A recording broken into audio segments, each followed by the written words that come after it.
Catholic Club of Minneapolis invites Mr. Charles Dickens to a to a sportsman's dinner at the Dingley Dell Hotel. Oh, the Dingley Dell Hotel. Goodness gracious me, that's a long way from home.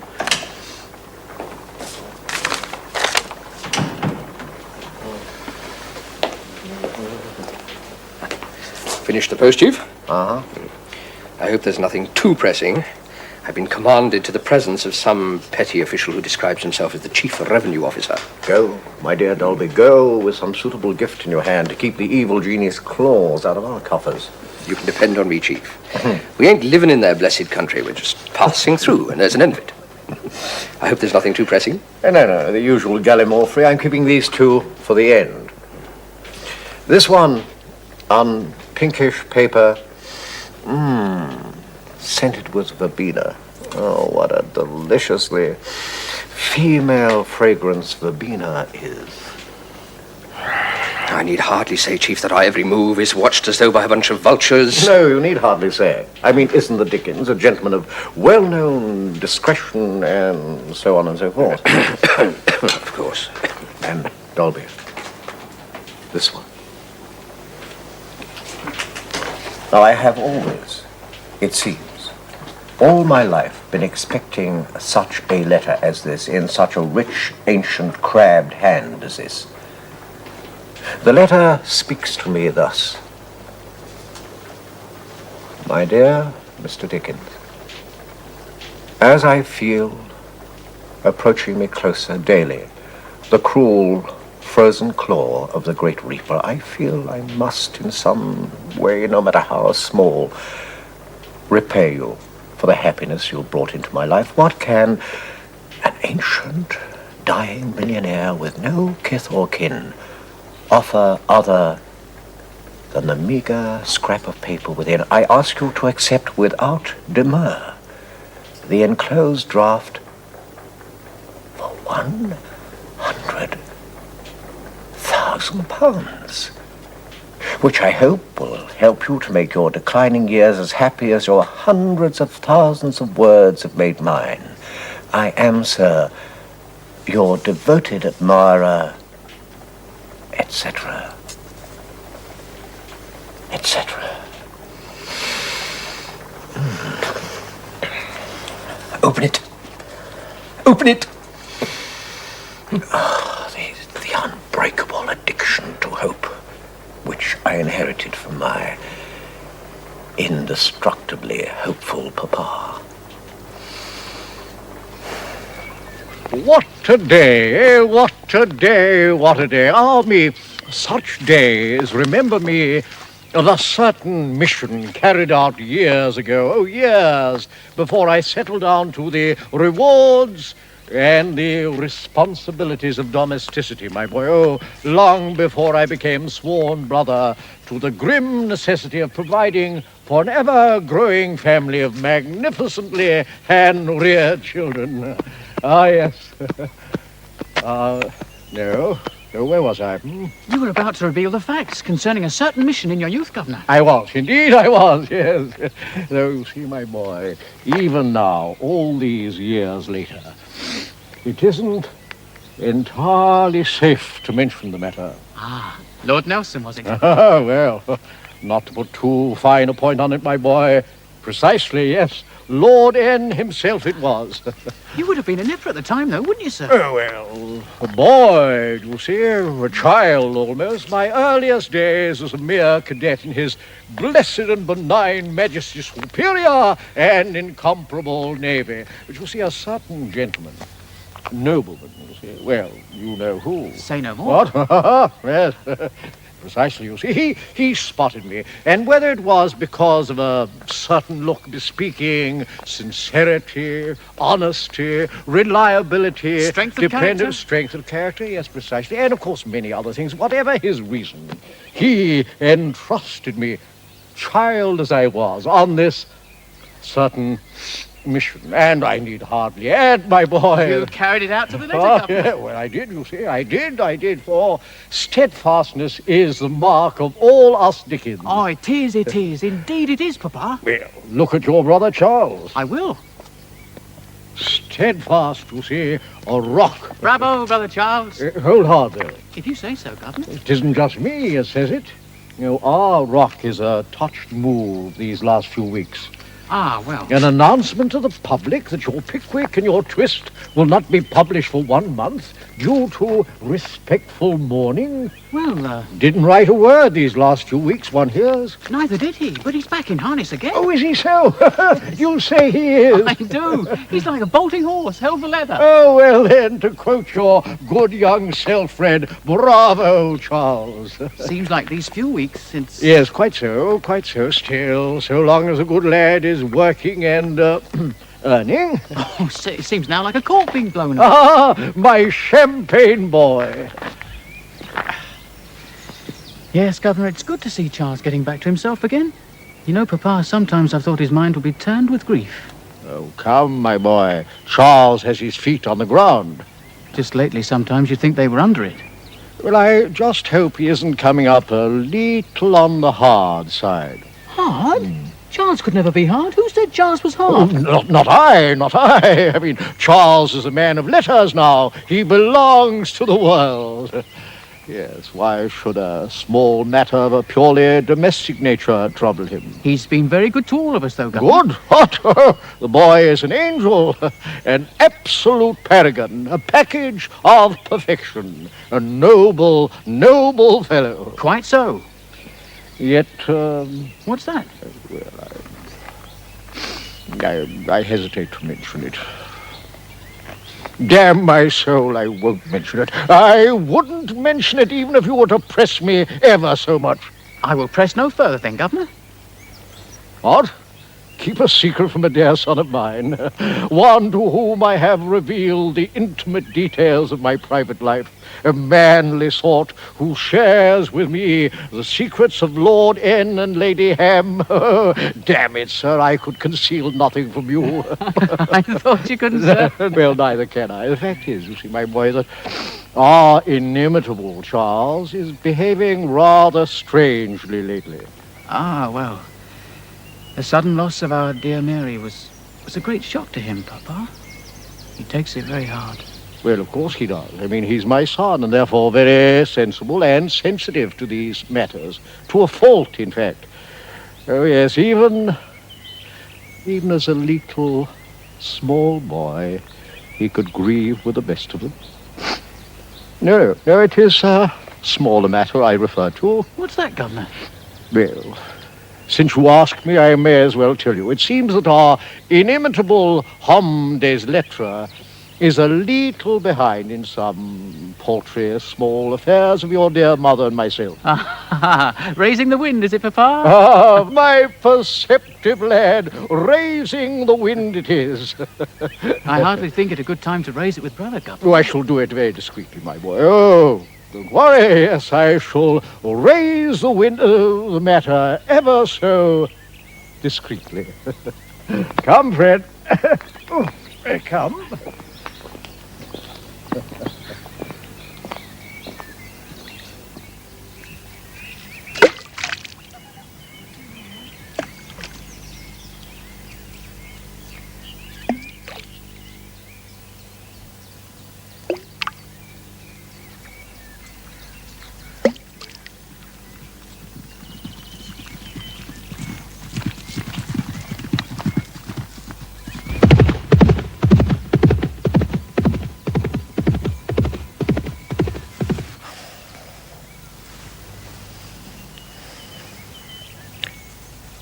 Fizz, Hmm?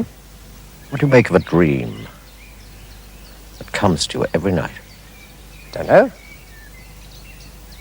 Jolly good drawing, I would say.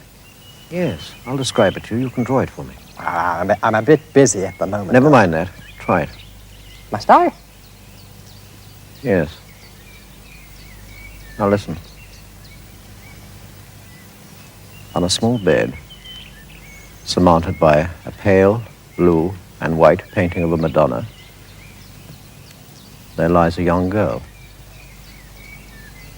Flowers on her breast, book in her hand, her face pale and calm, free from any trace of pain.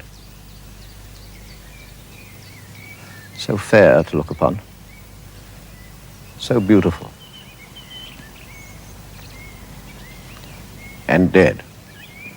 Dear old boss. It isn't good for you to dwell on it so. What? Oh, no. No, not what you think at all. No, it's a character in a story. I shall write it, and you can do the drawings for it. You really shouldn't go on so, dear friend.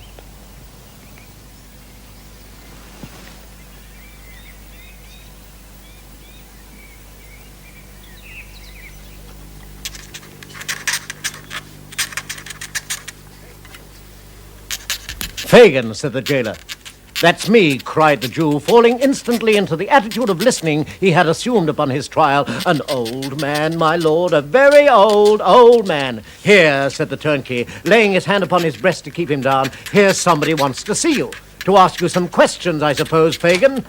Fagin, are you a man? I shan't be one long, he replied, looking up with a face retaining no human expression but rage and terror. Strike them all dead. What right have they to butcher me? Got you, you swine. I've got you at last. Well, why don't you come to bed, Charles? I've got him at last, Kate. I've finished him forever. Oh, well, come to bed, Charlie dear. Piggy is lonely. Ah, well, little piggy shouldn't be up. Kate, bless you. So strong, aren't you? So healthy. So indestructible. My indestructible little Katie Mouse. Oh, do you really think so? Hey, come on now. Why don't we sit in front of the fire and make some punch and have fun as we used to in the old days? Shall we do that, Kate? Oh, why not? I say. Who is that lady I see you with tonight? That is no lady. That is your wife.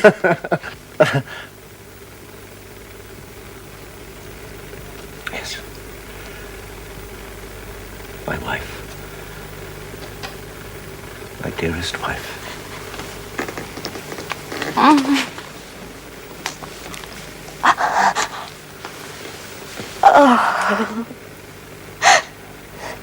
There we are, sir. A complete range. Both holograph and autograph, together with general graphological examples illustrating the amazing development of the mind and the imagination of that remarkable, in a word, genius to whom I have the distinction of being fond father. Yes, interesting enough, but very ordinary matter. There's some acknowledgement of a bill here, a slight note of an appointment there. Now, my dear sir, here we have some interesting notes for the sketches. Which material was incorporated in the original buzz? And God bless my soul. Yes, of course. Would you believe it? Yes, several sentences here which clearly anticipate that unforgettable character created by the inimitable Buzz, Mr. Pickwick himself. Is there Pickwick material there, then? Oh, yes, there is, sir. Oh, indeed there is. There's vital material relative to the creation of one of the greatest characters in modern English literature. Yes, putting it a little high, I should say. This is some small interest. Some small interest? God, sir, you have collected and traded in such material long enough to know better than that, eh? 1 guinea for the lot, Mr. Dickens. 1 guinea? But you've eaten and drunk damn near 30 shillings worth. I do not drink, Mr. Dickens. Oh, well, there's no need to apologize. Now, shall we say £5, what? Yeah, well, seeing that it's you, £4, eh? Yes? No, well, £3, I'm sure you'll say 3 at the very least. And I tell you what, I shall probably bring you some very much more important items before very long. Concerning Mr. Pickwick? Say no more, sir. Ask no more questions. Depend on me, sir. Now, did we say £4? 3. You have a bargain, sir. £3 it is, and another bottle of wine, eh? Good. Nicholas, a bottle of wine for the gentleman.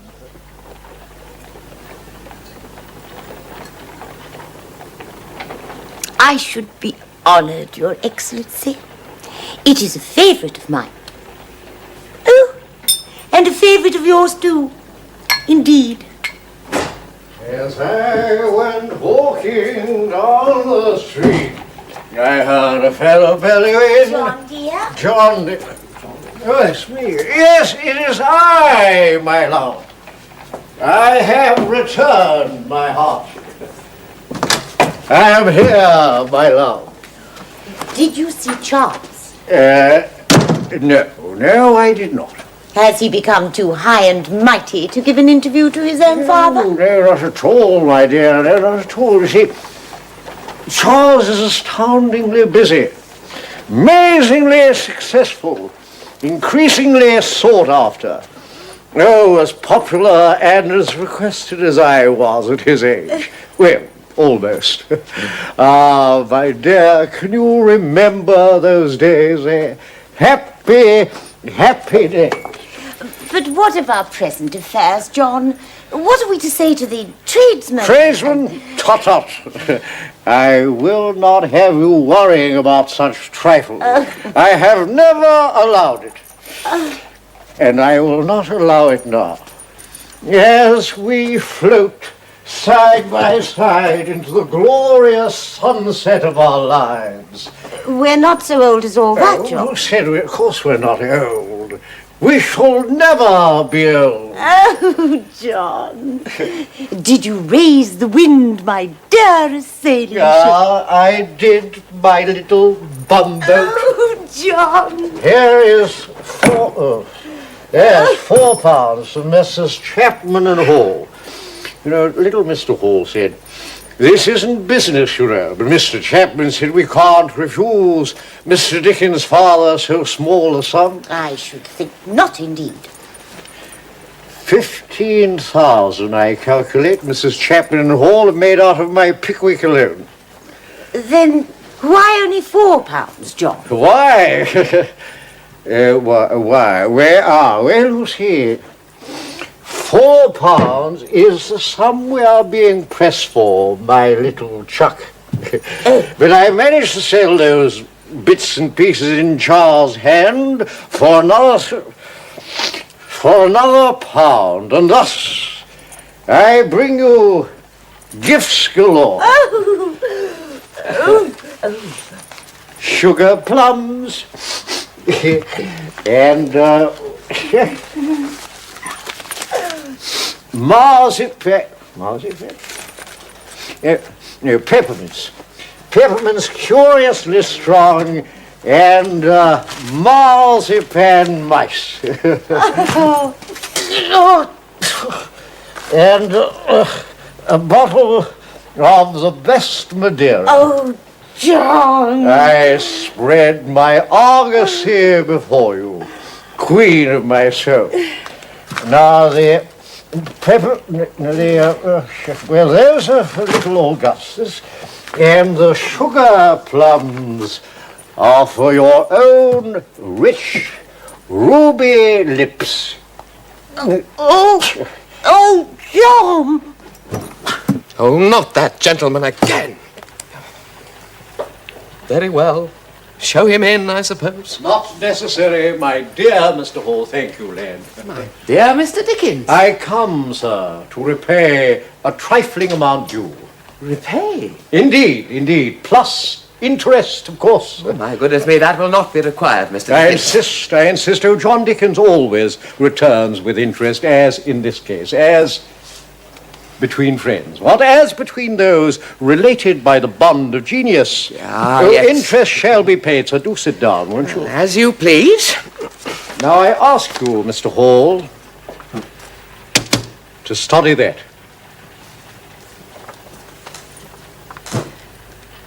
But this is a promissory note. Exactly. Yes, indeed, sir. You have it in one. The eagle eye of a true gentleman of commerce, eh? For £20. Oh, £20, precisely, exactly, Mr. Hall. Once again, you have it in a nutshell. £20. Made out to Messrs. Chapman and Hall? Who else? I mean, who are the benevolent destinies of the Dickens tribe? To whom other should I make out my promissory note? And signed by your good self, Mr. Dickens. Ah. Well, you see, there is no other signature that I would entrust to Mrs. Chapman and Hall. No, sir, no, sir. You shall have it only upon the word of one who may lay his hand upon his heart and say that he has never, sir, broken a promise, nor gone back on an undertaking, nor forsworn himself. But, Mr. Dickens, the amount you owe us is a mere £4. Why then a promissory note for £20?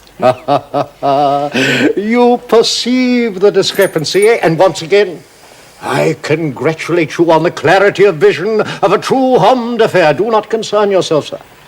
You may make out the difference in cash. The difference in cash? Well, if you insist, thank you. Yes, cash will be quite acceptable, some 14 or 15 pounds. I mean, thereabouts. We're not going to fall out over a few shillings, are we? One way or the other. I shall give you the benefit of it. Yes, £14 and we'll call it quits. That's very generous of you, isn't it, Mr. Dickens? It's no more than you deserve, Mr. Hall.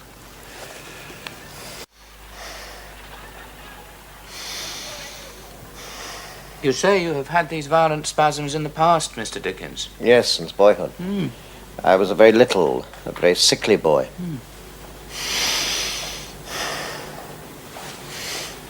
Severe, Agonizing. but very intermittent. Oh, yes. Would you turn over, please? Go. And always localized in the left side. Yes, just so. An exquisite torture. Thank you. And that, Dr. Elliotson, is the sum total of my ailments. Apart from that, I'm almost too healthy. My energy is always high. I've never been higher. Sounds like a colic, but what causes it? Kidney, perhaps? I'd like to investigate it further, Mr. Dickens. Well, I suppose one may not expect to be in perfect health. If you'd like to get dressed now. Thank you. Now, quite frankly, Doctor, I'm far more concerned about this other wretchedly embarrassing business. That I don't like at all. Oh, neither do I. It makes sitting down for long periods, which are occupational to my profession, extremely uncomfortable. I'm sure it will require surgery before long, Mr. Dickens. Perish the thought. A fistula in ano can hardly be ignored. Once again, I agree with you, Doctor, but for the moment at least I shall try to ignore it. Well then. It's a pleasure to give you my advice, Mr. Dickens, since I'm an immense admirer of your work. But why, may I ask, sir, since you apparently don't propose taking it, have you come to me? Very well, I shall tell you the truth. The fact is, I'm in the process of taking out a life insurance policy. And the Sun Assurance Company sent me to a very distinguished gentleman. The Queen's physician, Dr. Sarvey. Yes, a very distinguished gentleman. Well, we had a fascinating conversation about Oliver Twist. Thank you, at the end of which he pronounced me so perfect that I immediately began to get worried. Well, I didn't want to contradict Dr. Sarvey, and particularly tell him of my minor ailments, since it might prejudice my arrangement with the insurance company. The rest I think you'll know. My good friend John Foster recommended you. Well, look to the two conditions I have pointed out. They're hard to ignore, believe me. And I dare say you'll continue as healthy as we could wish one of our most distinguished men of letters to be. Thank you. Very kind of you. Not at all. I truly am a very great admirer of your work, sir. Really? Well, in that case, Dr. Elliotson, I am encouraged to reveal a professional motive in seeking your acquaintance. Professional motive? Oh, yes. I have heard of your experiments. in the less orthodox realms of mesmerism, phrenology, and magnetism. I see. And I must say I've been greatly engaged by what I've heard. I do hope, Mr. Dickens, that you're not thinking of bringing your great influence and facility to the support of those who scorn or accept the most trodden ways of science and medicine. I? Scorn? No, not at all. I'm a committed wanderer along the least used and strangest paths myself. I was wondering if perhaps you might be my guide. Mr. Dickens, I should be glad to tell you and show you what little I know. Good. I find it fascinating. Indeed it is, but I must warn you, the orthodoxy is much against our work in these fields. That seems perfectly suitable, Professor. Since I am much against the orthodoxy. Attendez-moi. Oui. Bon.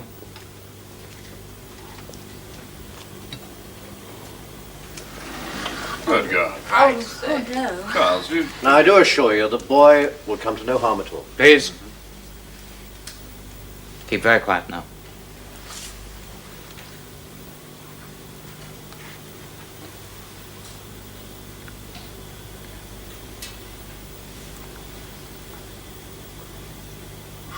Vous sentez rien, hein?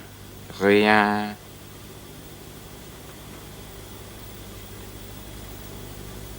Rien de tout.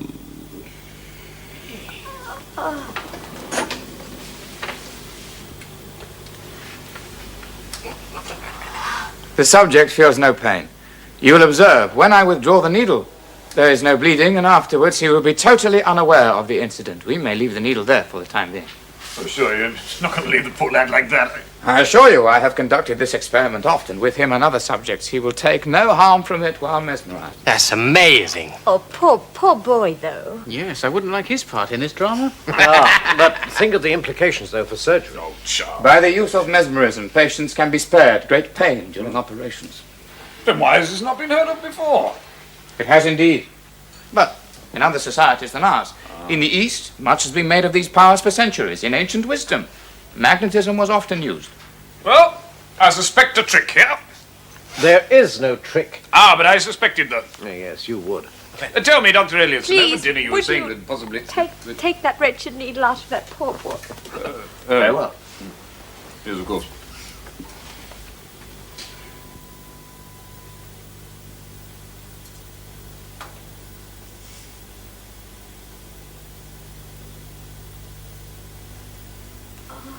Very impressive.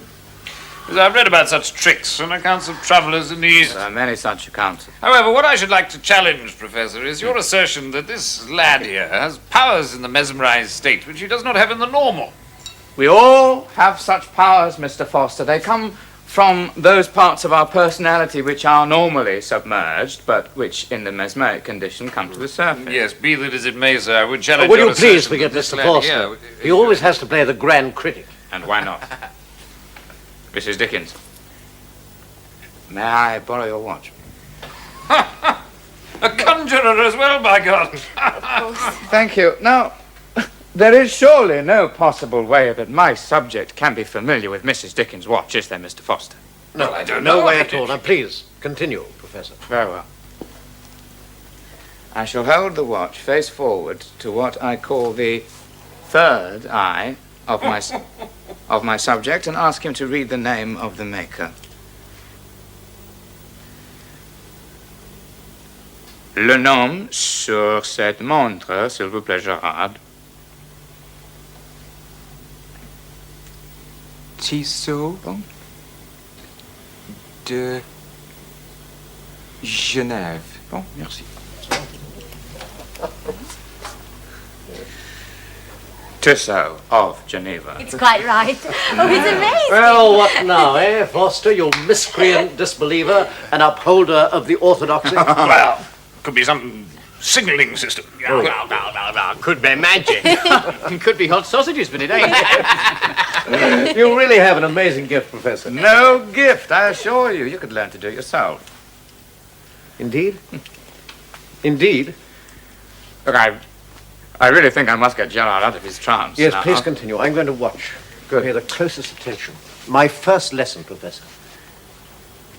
Écoutez-moi, Gérard. 1, 2, 3, 4, 5, 6, 7, 8, 9, 10.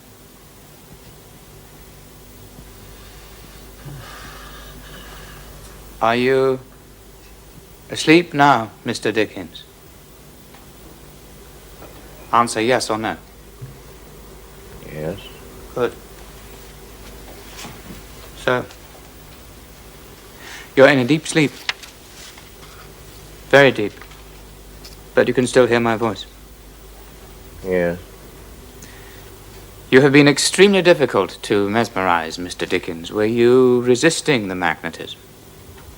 Yes. Why? Were you afraid to succumb to it? Yes.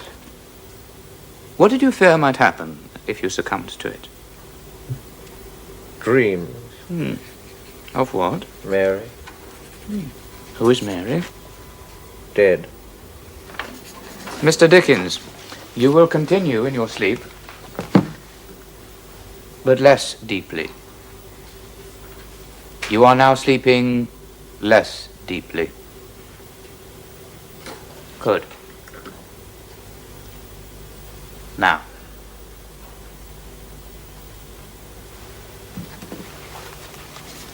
Who is Mary? Mary Hogarth. Hogarth. A relative. Yes, sister-in-law. Oh, sister. Of course. I remember now hearing that you had suffered a sad loss quite recently. Dreams. Of Mary? Yeah.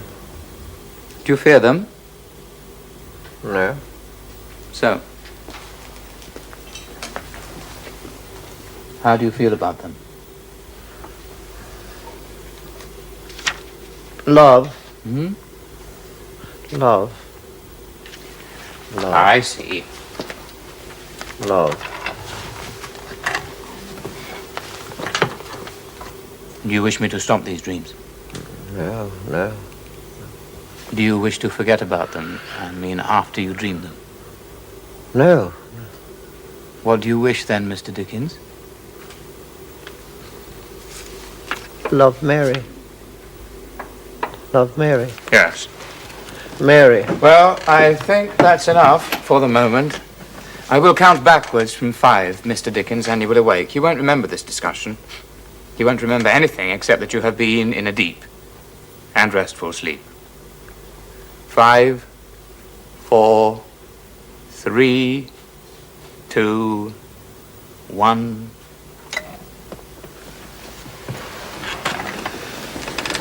Oh, that was a good sleep.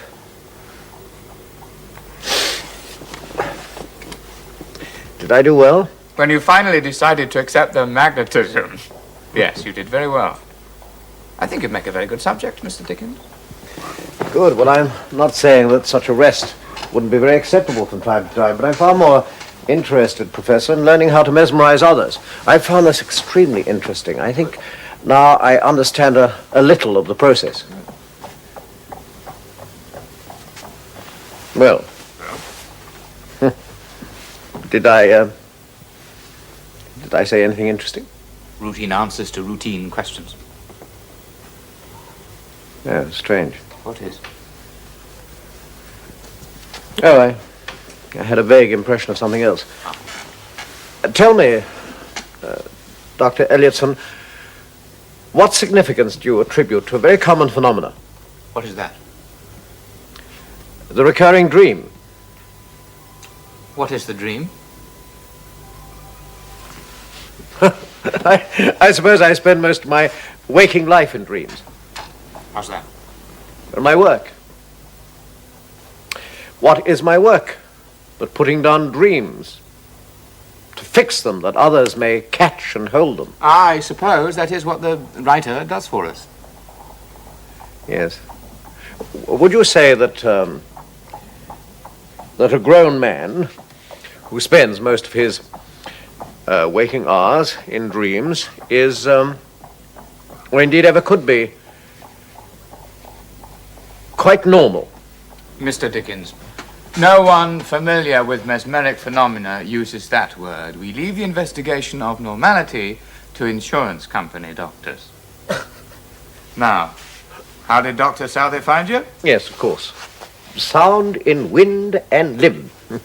And he's the Queen's physician. Well, there you have your answer. You're a perfectly normal adult male of the first year of the reign of our most gracious young Queen Victoria. Your eyes are getting very heavy and very tired. You have to move all the time. It doesn't matter. It doesn't matter. Now just concentrate. All right, Charles. Now your eyes are getting very heavy and very tired. Yes, they are, actually. Well, good. They're very heavy and very tired. You feel you want to close them. Oh, I wouldn't mind the light extremely. All right, you're hopeless, Kate. I'm not going to go on with this. Oh, no, do go There is on, no Charles. point. No, please. I'm sure I should get it quite soon. My eyes were getting tired then. How do you expect to fall asleep if you keep on talking? You can't sleep and talk at the same time. Now, stop talking. Just concentrate. Oh, I'm concentrating. And you're still talking. Look quickly, Charles. I can feel my eyes getting tired already. They are not supposed to get tired until I tell them they're getting Now, tired. Charles, Will you be quiet, please? Now, concentrate. Yes. Your eyes are getting very heavy and very tired. Very, very tired. You're going into a deep sleep. Are you feeling tired?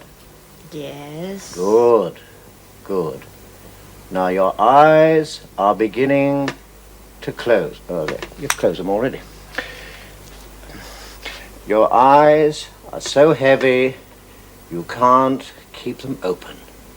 I shall count slowly up to 10, and then you will be sound asleep. 1, 2, 3, 4. 4. Oh, right, that's it. Finished. There is no point. If you can't...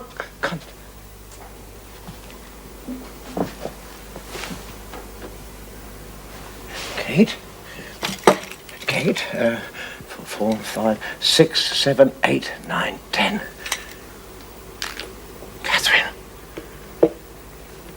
Catherine, answer me. Are you asleep? Oh, Catherine.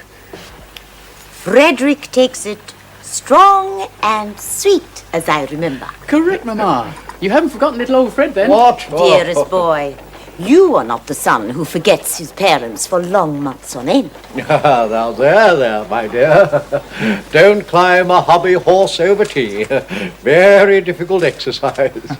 Charles is very busy. Of course he is, yes. No son should be too busy to attend his parents' needs. Yes, do you know how many copies the first issue of Nicholas Nickleby sold? Over 50,000. Oh, Charles is the most successful author of modern times. Even more now, it's really getting underway. Nevertheless, duty is duty, family is family, and a neglected aging parent is a disgrace. Come along now, Mother. I will hear no criticism of Charles. I shall have my say, John Dickens.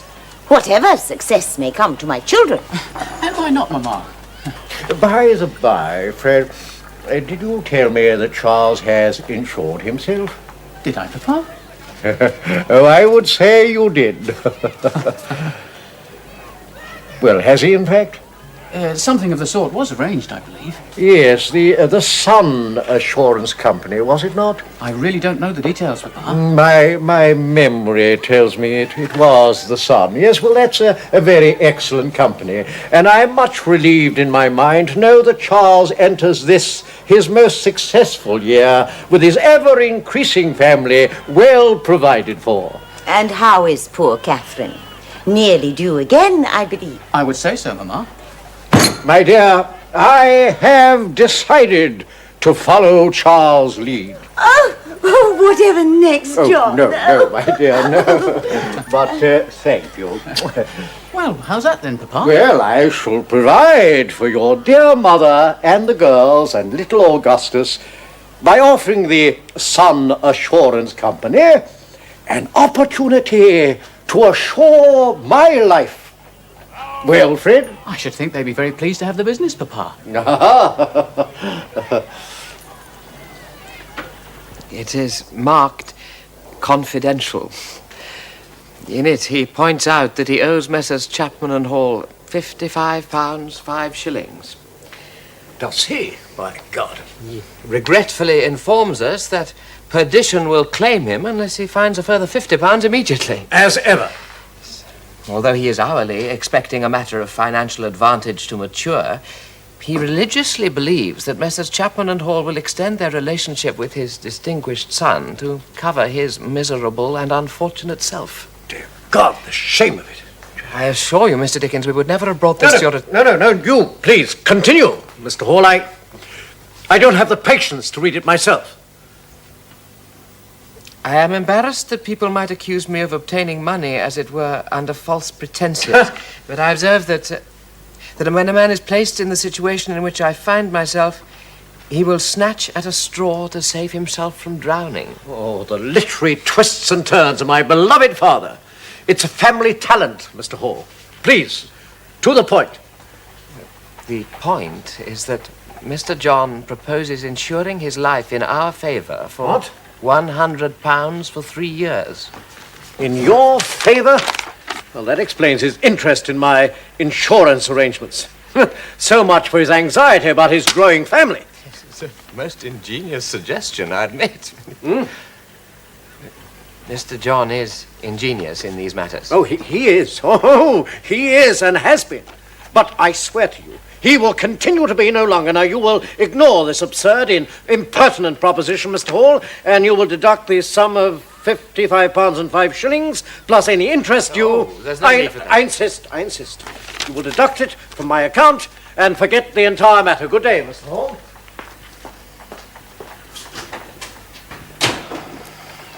I must thank you for not informing my son of these matters, for I'm sure it would have led to a breach of a most distressing nature. Oh, that's good. That's very good. My dear, would you come in here? I should like to read you my latest composition. Do come in, my dear. My dear, come in. I should just like to read you... Charles. Charles, what a rare and unexpected pleasure. Rare. Yes, I was just about to read your mother the latest. Do the Boys' Hall, eh? Now, John. Now, my dear, there are the remains of a very excellent bottle of Madeira in the cupboard. Would you kindly set it before us with 2 glasses? Don't bother yourself, Mother. To what do we owe the honour of your distinguished presence? Now, my dear, I think perhaps you ought to leave us for a moment and go and adjust your hair. I do not need to adjust my hair simply because our famous son has found... Would you kindly go and adjust your hair, my dear? Very well, then. I shall go and adjust my hair. Ah, Charles. Father, certain affairs have come to my notice. Charles, my dear boy, my dearest son, before you say anything... I will be heard, Father. Well, of course you will, my boy. You will be heard the world over. And what a sound it is, eh? As of an orchestra playing great music to the delight of the heavenly spheres. Father. Whereas I am a mere insect basking in the sun. Ah, the sun. The Sun Assurance Company, no doubt. What? Oh, no. No, I have... Well, what can I say, my dear boy? It seemed like a goodish idea at the time. It's the end of the road, Father. It is, Charles. It is. What now, eh? What now, I wonder?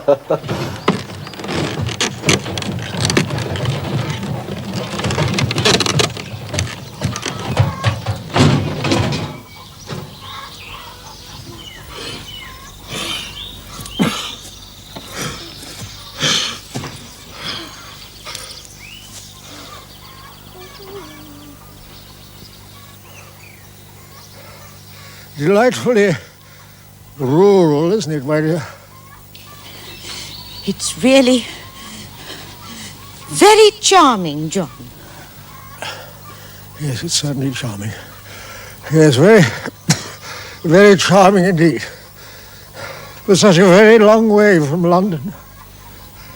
Well, those who offend the great boss must suffer exile, my dear. Exile indeed. Still, what is exile to a soul that is free as a bird? Say rather that Alphington is Eden, and I have man's dearest companion, and little Cain here to keep us company. Dear John, at least all bills are paid in Eden.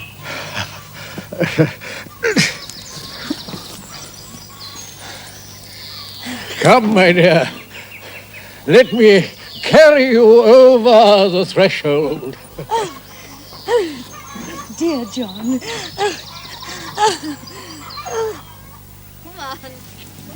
Come on, all of you, my friends. It isn't far now. Oh, Charles, I don't think I can walk so far. No, Charles, you know, I really don't think that Catherine should walk too far. Come along, Sir Nigel Ringley, and you too, Bourbonby. Now, walking and fresh air is what you all need. Come on, quickly. This way, Fizz. Righto, Fred. Keep up. Keep up. Oh, he does walk so fast. All right, stop. Well, my dear fellow, where are we? What? Well, now, this is what I wanted you to see. Now, this is number 1 Devonshire Terrace. That doesn't mean anything to you. Not a thing, my dear fellow, no. No? None of you? Well, this magnificent house is the home of that giant of literature. I'm sure you must have read his works. Well, no, perhaps you haven't. But an extremely famous author by the name of, Charles Dickens. What? My dear fellow. Ah, yes. What is exile to a soul as free as a bird? And remember, my dear, every month, every blessed month, a letter. A blessed letter containing a blessed check.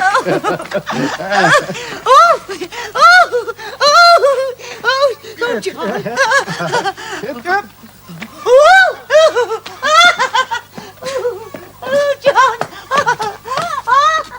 Well, open it.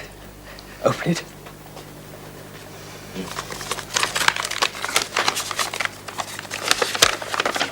Well, what does it say? What does it say? It's from somebody who wants my autograph. And, if possible, a couple of sheets of my original handwriting for a man who has, believe it or not, in his collection, Wilkie Collins and Oliver Wendell Holmes. My father could have taught him a thing or two about autograph dealing. Oh, well, there it is. I suppose you shall just have to wait for the next post. I must get on, Chief. Yes, pray do, Dolby. Well? Aren't you going to open it? Miss Harriet Baldwin is as persistent as her perfume. Oh, Chief. Yes, I know. We are being watched by a flock of vultures. Go fight them off, Sir Knight, and leave me to my reverie.